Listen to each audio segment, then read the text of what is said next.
At the Joint Readiness Training Center in Fort Polk, Louisiana, a tank slowly slalomed through the tall evergreen forest after sunset. The rain was falling. The fog was thick. As the tank's commander, a young sergeant, was guiding his tank through the thickest of trees, the tank's edge clipped and uprooted a tree, sending it crashing down on the sergeant. The medics arrived quickly, but it was already too late. 2 soldiers from his unit volunteered as military escorts to accompany the remains to his home and family. The obligation required the escorts to be physically present during all loading, unloading, and transportation of the remains. The trip required a long ride to the airport, a flight to Atlanta, a change of planes, a second flight, and a final drive to the sergeant's hometown. The 2 escorts were quiet on the trip to the airport.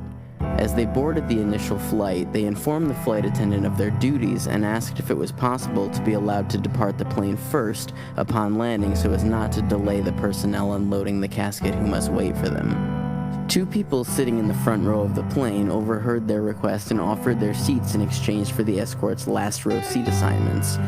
One of the soldiers later said, "I was speechless." With no questions, these people immediately sacrificed their front row seats. After arriving in Atlanta and overseeing the casket's change of planes, the escorts boarded the second plane in a rush and found their seats. They then located the flight attendant and again explained their departure requirements. The flight was booked, every seat filled, and the flight attendant told the escorts she would make an announcement upon landing explaining that they were to be the first to exit the plane. Having been on full flights before, the soldiers were sure that the other passengers would ignore the request. Passengers normally are digging their belongings out of overhead compartments as soon as the airplane's wheels touch the ground. As the plane touched down, the flight attendant gave the standard "keep your seatbelts fastened until the captain turns off the seatbelt sign" announcement. Then she added that 2 military escorts were on board, explained why, and asked that everyone remain in their seats until the escorts departed the plane. The plane parked. Not a soul in the plane moved. The escorts had never seen such absolute silence. Many passengers turned their heads to watch the soldiers but made no sound as the escorts donned their jackets, grabbed their bags, and headed down the aisle. All eyes were on them.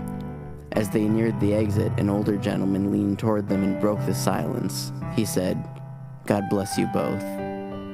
The 2 escorts completed their mission. They wanted to thank all the people who had been nice to them and respectful of their fallen comrade. They wrote an open letter of thanks to the American public that has been published on the internet. In their letter, they told their story and said, "Thank you, America, for your support."